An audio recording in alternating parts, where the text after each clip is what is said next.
یوم آزادی کے موقع پر کامن ویلتھ گیمز کے 57 کلو گرام کیٹیگری ریسلنگ مقابلوں میں برونز میڈل حاصل کرنے والے فرید ٹاؤن گجرانوالہ کے سپوت ریسلر علی اسد کے لیے K T model higher secondary school کی جانب سے ایک پروقار تقریب کا اہتمام کیا گیا۔ کے ٹی ماڈل اسکول کی انتظامیہ اور طلباء نے پاکستان کے لیے کانسی کا تمغہ جیتنے والے ریسلر علی اسد کا والہانہ استقبال کیا، پھولوں کی پتیاں نچھاور کی اور انہیں ہار بھی پہنائے۔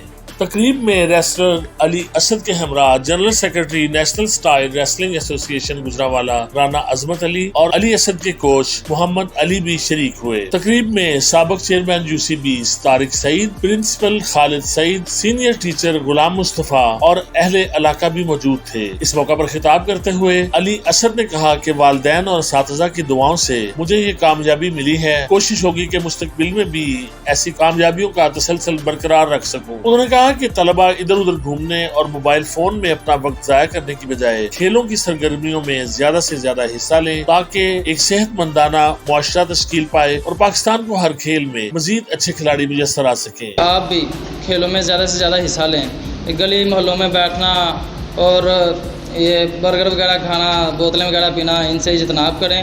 اور زیادہ سے میں یہ نہیں کہتا کہ میں ریسلر اور آپ ریسلنگ میں حصہ لیں، کوئی بھی سپورٹس، آپ کو جو بھی سپورٹس اچھی لگتی ہے اس میں حصہ لیں تاکہ ہماری آنے والی نسل تندرست و توانا پیدا ہو۔ سابق چیئرمین UCB طارق سعید نے اپنے خطاب میں کہا کہ علی اسد کا کامن ویلتھ گیمز میں برونز میڈل جیت کر لانا پاکستان اور فرید ٹاؤن کے لیے بہت بڑا اعزاز ہے۔ بچوں کو اسی طرح محنت اور لگن کے ساتھ آگے بڑھنے کی جستجو کرنی چاہیے۔ تقریب سے پرنسپل خالد سعید، سینئر ٹیچر غلام مصطفیٰ اور دیگر نے بھی خطاب کیا۔ علم حاصل کرو، کتابیں پڑھنا کوئی کام نہیں ہے، پڑھنا لکھنا تو آپ کو تیسری کلاس سے آ جاتا ہے۔ ایک فیملی کے اندر ہی موبائل نے سب کو دور کر دیا، ماں بچے سے دور ہو گئی ہے، باپ بیٹے سے دور ہو گئی موبائل کی وجہ سے۔ ٹریننگ جو سی ہے وہ بہت ہارڈ ہوتی ہے، ہارڈ ٹریننگ سے ہی، دن رات کی ٹریننگ سے ہی انسان جو ہے وہ آگے بڑھتا ہے۔ اگر آپ ساری رات موبائل دیکھیں گے تو موبائل کی طرف لے کر رہیں گے تو بیٹا آپ کوئی کھیل نہیں کھیل سکتے۔